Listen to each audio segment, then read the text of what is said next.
Student question है what is lattice energy. तो याद रखना कि लैटिस एनर्जी क्या है कि जब गैशियस कैट आयन और गैशियस एन आयन रिएक्ट करेंगे और 1 मोल जो है वो आयोनिक कंपाउंड बने, ठीक है। इस दौरान जो एनर्जी रिलीज होगी आप उसे क्या बोलेंगे, आप उसे बोलेंगे लैटिस एनर्जी। याद रखिएगा जब गैशियस आयन्स मिलते हैं तो ये प्रोसेस जो है ये एक्सोथर्मिक होता है, ठीक है।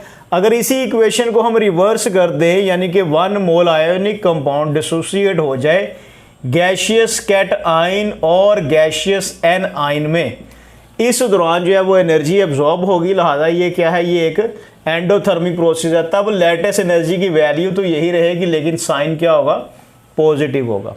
ठीक हो गया। तो आपको ये मल्टीपल चॉइस क्वेश्चन में इक्वेशन की आइडेंटिफिकेशन पूछी जा सकती है।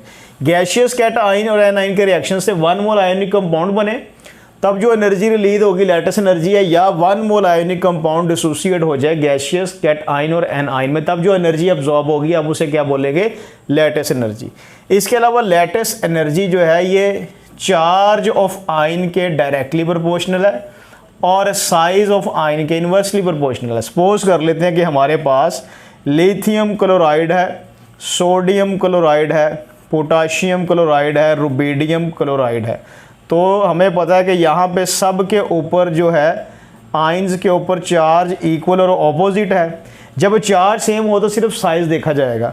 तो यहाँ पे देखें क्लोराइड का साइज तो सेम है लेकिन यहाँ पे ऊपर से नीचे ग्रुप 1 के जो कैट आयन्स हैं इनका आयोनिक रेडियस जो है वो क्या हो रहा है, इंक्रीज हो रहा है। तो साइज इंक्रीज होगा तो लैटिस एनर्जी फिर क्या होगी, डिक्रीज होगी, ठीक है। इसी तरह एक और एग्जांपल है हमारे पास sodium fluoride, sodium chloride, sodium bromide और सोडियम आयोडाइड।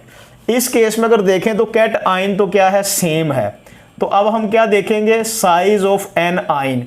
तो ग्रुप 7A के जो ये एन आयन्स हैं इनका आयोनिक रेडियस जो है वो ग्रुप में टॉप टू बॉटम इंक्रीज होता है, इसलिए लैटिस एनर्जी क्या होगी, डिक्रीज होगी। इसके अलावा अगर हमारे पास हो sodium chloride, magnesium chloride, aluminium chloride, तो यहाँ पे अगर आप देखें तो क्लोराइड पे चार्ज क्या है, वो सेम ही है, लेकिन जो सोडियम है इस पे +1, मैग्नीशियम पे +2, एल्यूमिनियम पे +3। तो लैटिस एनर्जी का फिर ऑर्डर क्या होगा, जिसके ऊपर चार्ज ज़्यादा उसकी लैटिस एनर्जी भी ज़्यादा होगी। क्लियर हो गया।